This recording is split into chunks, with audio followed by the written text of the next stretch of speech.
آخری بات جو اس چیپٹر میں نے شیئر کی ہے وہ یہ ہے کہ قائد اعظم وغیرہ کی پالیسی یہ تھی کہ اگر برٹش امپیریلزم نے کوئی برائی پیدا کی ہے تو اسے ختم کرنے کے لیے آپ برٹش سوسائٹی کے اس حصے سے مدد لیں جو کامن ویلتھ کے آئیڈیل کو، جو پازیٹیو آئیڈیل کو ریپرزینٹ کرتا ہے، کیونکہ ان لوگوں کے ذہن میں یہ بات تھی کہ دنیا کی کوئی بھی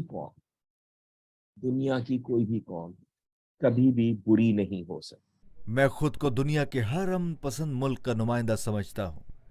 ہیروشیما کی بربادی کے باعث امریکی عوام نہیں بنے تھے، وہ تو بڑے زندہ دل لوگ ہیں، زندگی سے پیار کرنے والے۔ مجرم صرف حکمران ٹولے ہوتے ہیں۔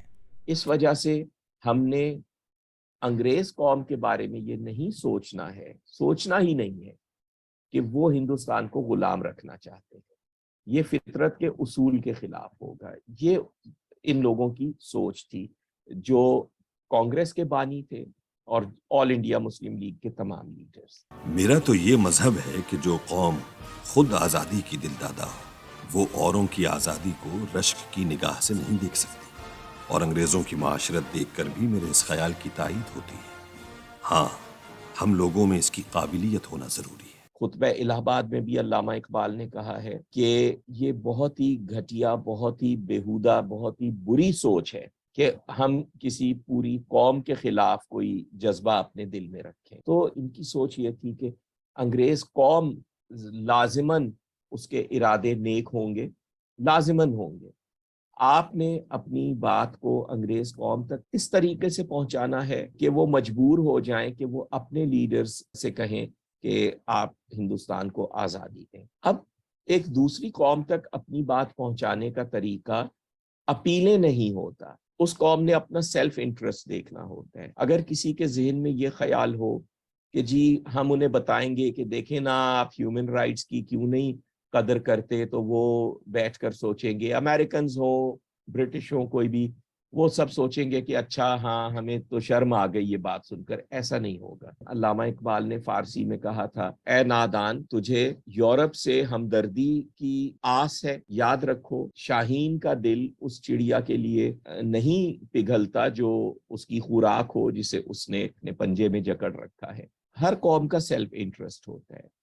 جب ہم یہ کہتے ہیں کہ یہ ممکن نہیں تھا کہ انگریز قوم بر صغیر کو غلام رکھنا چاہے، وہ اس کی آزادی چاہتے تھے، تو یہ بھی ایک فیکٹ تھا کہ اس کے لیے آپ نے انگریز قوم کو یہ سمجھانا تھا کہ بر صغیر کو کل کی بجائے آج آزاد کرنے میں آپ کا انٹرسٹ کیا ہے۔ آپ نے دوسری قوم کو بتانا ہوتا ہے کہ یہ ایک کامن گراؤنڈ ہے، اس میں آپ کا یہ فائدہ ہو جائے گا جو اس وقت کانفلکٹ میں آپ کو نہیں مل رہا ہے۔ یہ بات آپ نے دوسرے کو سمجھانی ہے۔ یہ وہ چیز ہے جسے میری پارکر فالٹ نے کریٹو کانفلکٹ کہا ہے۔ ہم کسی وقت اس پر ایک علیحدہ سیشن کر لیں گے۔ اور آخری چیز میں آپ سے یہ شیئر کرنا چاہتا ہوں، یہ جو پورا برٹش پیریڈ کے بارے میں ہمارا رویہ ہے، ذرا سنجیدگی سے، ٹھنڈے دل سے غور کیجئے کہ یہ اسلامی رویہ نہیں۔ اللہ تعالیٰ نے قرآن شریف میں ہمیں کہا ہے کہ کسی قوم کی دشمنی ہمیں انصاف کے رستے سے نہ ہٹا دے۔ ہم نے اس قوم کے بارے میں جو گواہی دینی ہے وہ سچی ہو۔ قرآن شریف نے ایک رول ماڈل جو پیش کیا ہے وہ حضرت یوسف علیہ السلام ہے۔ جب انہیں حکومت ملی، انہوں نے اپنے بھائیوں سے کہا کہ آج تم پر کوئی الزام نہیں۔ حضور صلی اللہ علیہ وآلہ وسلم نے جب مکہ فتح کیا، انہوں نے مشرکین مکہ سے کہا آج تم پر کوئی الزام نہیں۔ ان لوگوں سے جنہوں نے کیا کیا مظالم نہیں کر رکھے تھے۔ صلاح الدین ایوبی نے جب یروشلم فتح کیا تو اس نے ان کے ساتھ وہ سلوک نہیں کیا جو 100 سال پہلے ان عیسائیوں نے یروشلم کو فتح کرتے ہوئے کیا تھا۔ وہاں پھر یہی بات ہمارے سامنے آتی ہے کہ آج تم پر کوئی الزام۔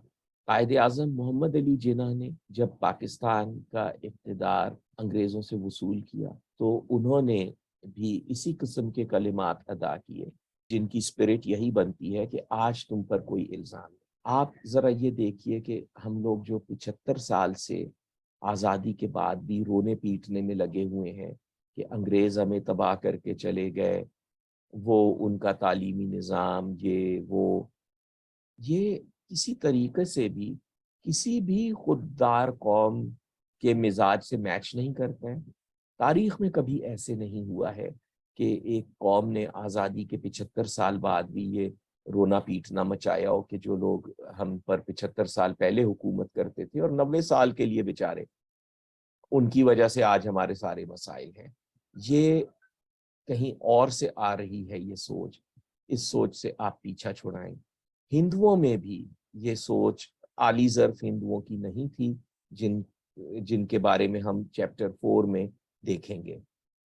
یہ صرف وہاں کے ایک انتہا پسند طبقے کی سوچ ہے جسے ہم نے اپنے ذہنوں پر مسلط کر رکھا ہے، اور اس کی وجہ سے 75 سال سے ہم آگے نہیں بڑھ پا رہے ہیں اور اپنا بیڑا غرق کر رہے ہیں، اور ہم نے اپنا وہ مزاج ہی بدل دیا ہے جو قرآن شریف نے بنایا تھا اور جو 1947 تک تھا۔ ہم اپنی انسپریشن قرآن شریف سے لینے کی بجائے ششی تھرور صاحب کی ویڈیوز اور کتابوں سے لے رہے ہیں، گاندھی سے لے رہے ہیں، ان لوگوں سے لے رہے ہیں جن کا جو اپنی قوم کے بھی بہترین ریپرزینٹیٹو نہیں کہلا سکتے۔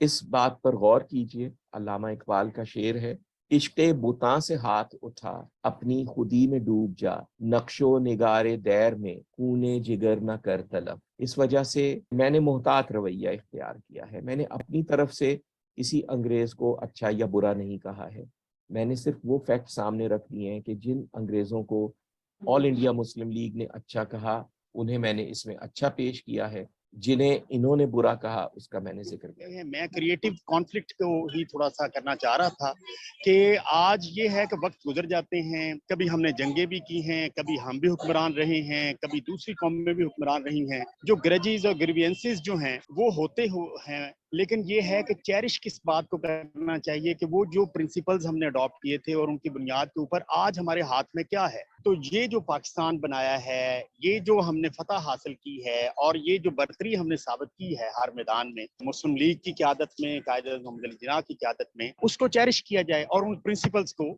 چیرش کیا جائے، نہ کہ اس بنیاد پر ہم اپنی ہی تھیری کو غلط ثابت کرنے کے لیے چل پڑیں۔ مجھے دو جو مین تھیریز نظر آتی ہیں کہ جو ٹو کرنٹس آف تھاٹس والی ہے، دوسری تھیری جو مجھے نظر آتی ہے وہ پرنسپل آف کریٹو کانفلکٹ ہے۔ محمد علی جوہر نے بھی اس کو بہت اچھے طریقے سے بیان کیا اور اس کو پریکٹیکلی اپلائی کر کے دکھایا سر سید احمد خان نے۔ تو یہ دو چیزیں ہیں، یہ دو تھیریز ہیں، ان کو بہت اچھے طریقے سے ہمیں سمجھ لینا چاہیے، اس سے ہمیں پوری ہسٹری سمجھ بھی آ جائے گی، ہمیں ایک لائن آف ایکشن بھی مطلب ہمیں مل جائے گی کہ ہمیں کیا کرنا ہے۔ اس سے بڑی لرننگ ہے، اور آگے کے سٹیپس کو اگر اب ہم دیکھ سکیں، اپنے ویژنز ہم لوگوں کو بھی سیٹ کرنے میں، ویژن کے ساتھ مشن کو سیٹ کرنے میں بہت ہیلپ آؤٹ کرے گا۔ نیو ویژنز اس میں بہت زیادہ ہمیں سامنے آتے ہیں، کامن ویلتھ وغیرہ کے بارے میں بتایا۔ بہت اچھا لگ رہا ہے یہ سیشن اٹینڈ کر کے، اور ماشاءاللہ بہت انفارمیٹیو چیزیں سیکھنے کو ملتی ہیں۔ When we talk about imperialism, when we talk about Britishers, of course, we cannot say that every person who come into interaction with us, the nation, we cannot